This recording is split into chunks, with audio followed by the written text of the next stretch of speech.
हरे कृष्ण। ग्रंथराज श्रीमद्भागवतम की जय। श्रील प्रभुपाद की जय। नारायणं नमस्कृत्यं नरं चैव नरोत्तमं देवीं सरस्वतीं व्यासं ततो जयमुदीरयेत्। नष्टप्रायेषु अभद्रेषु नित्यं भागवत सेवया भगवती उत्तम श्लोके भक्तिर्भवति नैष्टिकी। शृण्वतं सकथा कृष्ण पुण्यश्रवण कीर्तन हृद्यन्तस्थो हि अभद्राणि विधुनोति श्रुतिसताम्। जय ग्रंथराज श्रीमद्भागवतम की जय। श्रील प्रभुपाद की जय। श्रीमद्भागवतम कथा रूप अध्याय 131। दंतवक्र विदुरथ और रोमहर्षण का वध। 10वां स्कंद। साल्व के वध से दंतवक्र इतना बौखला गया कि वह हाथों में गदा लिए अकेले युद्ध भूमि में आ पहुंचा। क्रोध से उसका पूरा शरीर कांप रहा था। दंतवक्र इतना बलशाली था कि उसके प्रत्येक पग से धरती दहल रही थी। दंतवक्र को वहां आता देख भगवान श्री कृष्ण ने अपनी गदा उठाई और करुषराज को आगे बढ़ने से रोकने के लिए अपने रथ से नीचे कूद पड़े। अच्छा, करुषराज तो फिर दंतवक्र कौन था? करुष के राजा करुषराज। करुषराज को आगे बढ़ने से रोकने के लिए अपने रथ से नीचे कूद पड़े। अपनी गदा उठाकर दंतवक्र ने कहा, मैं इसे अपना सौभाग्य कहूंगा कि आज मेरा सामना तुझसे हुआ है कृष्ण। यद्यपि तू मेरा ममेरा भाई है, परंतु चूंकि तूने साल्व और शिशुपाल जैसे मेरे मित्रों का वध किया है, तेरी हत्या करके मैं उनके प्रति अपना ऋण चुकाऊंगा। ठहर, आज मैं तुझे उसी प्रकार काट देता हूँ जिस प्रकार शरीर से फोड़े को काटा जाता है। ये कहकर दंतवक्र ने गर्जना करते हुए भगवान के सिर पर अपनी गदा से प्रहार किया।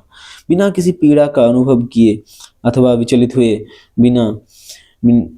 हुए बिना श्री कृष्ण ने अपनी कौमुदकी गदा, भगवान का गदा का नाम क्या है? कौमुदकी। अपनी कौमुदकी गदा से उसकी छाती पर इतनी जोर से प्रहार किया कि उसके हृदय के 2 टुकड़े हो गए और वह रक्तबमन करता धरती पर धड़ाम से गिर पड़ा। उसके केस बिखर गए और शरीर के अंग पीड़ावश फड़फड़ाने लगे। तब जिस प्रकार शिशुपाल के शरीर से प्रकाश स्फुलिंग निकला था, दंतवक्र के शरीर से भी वैसा ही स्फुलिंग निकला और भगवान के शरीर में समा गया। आसपास खड़े लोग आश्चर्यचकित हो ये सब देख रहे थे। तब दंतवक्र का भाई विदुरथ हाथ में तलवार और ढाल लेकर युद्ध भूमि की ओर दौड़ा। अत्यंत शोक और क्रोध के कारण उसकी श्वास बहुत तेज हो चली थी, परंतु जैसे ही उसने श्री कृष्ण पर प्रहार करने का प्रयास किया, श्री कृष्ण ने अपने सुदर्शन चक्र की सहायता से उसके सिर को मुकुट एवं कुंडलों सहित काट डाला। इन अपराजित शत्रुओं का वध करके श्री कृष्ण ने द्वारका में प्रवेश किया। देवता उनकी विजय के गीत गाते हुए उन पर फूलों की वर्षा करने लगे। नगर के निवासियों ने पूरे नगर को अत्यंत सुंदरता से सजाया और इस अवसर पर चारों ओर उत्सव मनाए जाने लगे। कुछ ही समय पश्चात जब बलराम जी ने देखा कि कौरवों और पांडवों के बीच युद्ध को टालना असंभव हो गया है, वे तीर्थाटन का बहाना बनाकर द्वारका से निकल पड़े। कुछ ही समय पश्चात जब बलराम जी ने देखा कि कौरवों और पांडवों के बीच युद्ध को टालना असंभव हो गया है, वे तीर्थाटन का बहाना बनाकर द्वारका से निकल पड़े। क्योंकि बलराम जी के दुर्योधन और युधिष्ठिर दोनों से अच्छे संबंध थे, इसलिए वे किसी एक दल का पक्ष नहीं लेना चाहते थे, परंतु साथ ही उनके लिए वहां रहते हुए युद्ध में भाग ना लेना भी संभव नहीं था। इस दुविधा से स्वयं को बचाने के लिए उन्होंने तीर्थाटन की योजना बनाई। ब्राह्मणों के साथ वे सबसे पहले प्रभास क्षेत्र तथा गंगा, जमुना और सरस्वती के तटों पर बसे तीर्थ स्थलों पर गए। अंततः वे नैमिषारण्य पहुंचे, जहां अनेक ऋषि महर्षि एक महत्वपूर्ण यज्ञ कर रहे थे। बलराम जी को आया देखकर पूरी सभा उनके सम्मान में खड़ी हो गई। उन्हें एक सुंदर आसन देकर ऋषियों ने उन्हें प्रणाम किया और भगवान के रूप में उनकी पूजा की।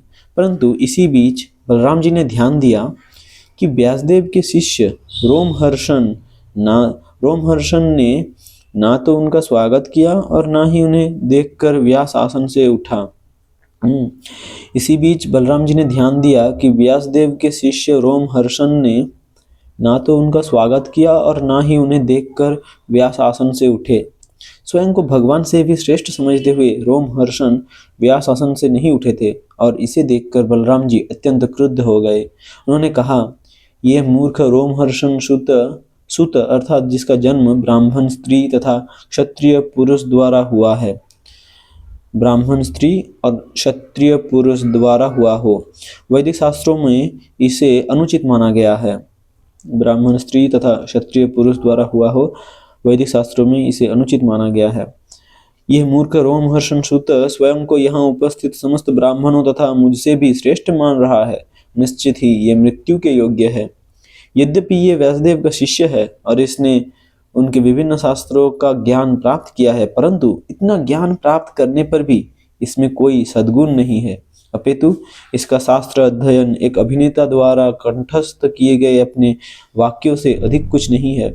ना तो इसका स्वयं पर नियंत्रण है और ना ही इसमें नम्रता है। ये कारण ही स्वयं को बहुत बड़ा विद्वान मान बैठता है। ऐसे दंभियों तथा धर्मध्वजियों का वध करने के लिए ही मैंने इस संसार में अवतार लिया हूँ। ये कहकर बलराम जी ने एक कूस घास का तिनका उठाया, कूस घास का तिनका उठाया और उसकी नोक की स्पर्श से रोमहर्षण का वध कर दिया। इसे देखकर वहां उपस्थित साधुओं में त्राही मच उठी। नम्रता पूर्वक वे सब बलराम जी से विनती करने लगे, हे भगवान संकर्षण, आपने ये बहुत बड़ा अधर्म किया है। हमने रोमहर्षण को अपना आचार्य चुनकर उन्हें व्यास आसन पर बैठाया था और उसे दीर्घायु के साथ साथ समस्त कष्टों से मुक्ति का आशीर्वाद दिया था। ये सुनकर बलराम जी ने कहा, हे ऋषियों, यदि ऐसा है तो निश्चित ही मैं इसका प्रायश्चित्त करूंगा। कृपया बताइए मुझे क्या करना होगा।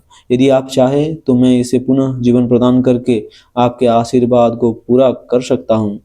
परंतु वे ऋषि भगवान के उद्देश्य में बाधा नहीं बनना चाहते थे। उन्होंने कहा, भगवान, जो हो गया सो हो गया, परंतु हमारी यही इच्छा है कि रोमहर्षण को दिया गया हमारा आशीर्वाद निष्फल ना जाए। उनकी इस इच्छा को पूरा करने के लिए बलराम जी ने परामर्श दिया। रोमहर्षण के पुत्र उग्रश्रवासुत को पुराणों का वक्ता बनाया जाए और उसे दीर्घायु तथा इंद्रिय निग्रह का आशीर्वाद प्राप्त हो। इसके अतिरिक्त आपकी यदि कोई अन्य इच्छा है तो निसंकोच कहिए। ऋषियों ने कहा, यहाँ इल्वल राक्षस का पुत्र बलवल रहता है। वह प्रति अमावस्या और पूर्णिमा के दिन यहाँ आता है और हमारे यज्ञों पर पस, रक्त, मल, मूत्र, मदिरा आदि फेंककर यज्ञस्थली को दूषित कर जाता है। यदि आप उस असुर का वध कर देंगे तो हमें बड़ी राहत मिलेगी। ये कार्य करने के बाद आप पुनः अपनी तीर्थ यात्रा जारी कर सकते हैं। हरे कृष्ण।